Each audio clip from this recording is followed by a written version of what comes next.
I think when we start talking about AI art, then the conversation kind of goes in a different direction. With AI art, there are lots of platforms that are using stable diffusion models, which is basically that they use a database of artworks and then create AI art, text to image art based on that. So there are lots of positives, like we can see, civilization, renders that we've never seen before. But then we also start questioning, the copyrights of these AI-generated images, because many of these platforms use the Stable Diffusion model with databases that are copyrighted artworks, actually, of artists, photographers. So I think it starts to you start questioning, okay, is this, can this art even be copyrighted? Can anyone own it?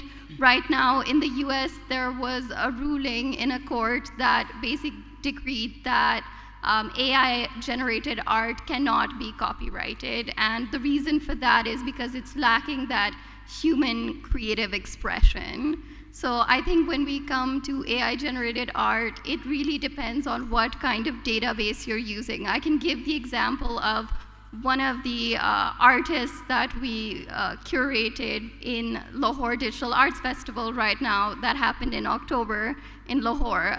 There was a team, basically, of 2 artists and 2 software engineers who created an AI-generated interactive installation using those 2 artists' database of artworks, like over 400 images of their own artwork. So, it really depends on what the database is and whether or not, whether or not people are actually allowed to use that database.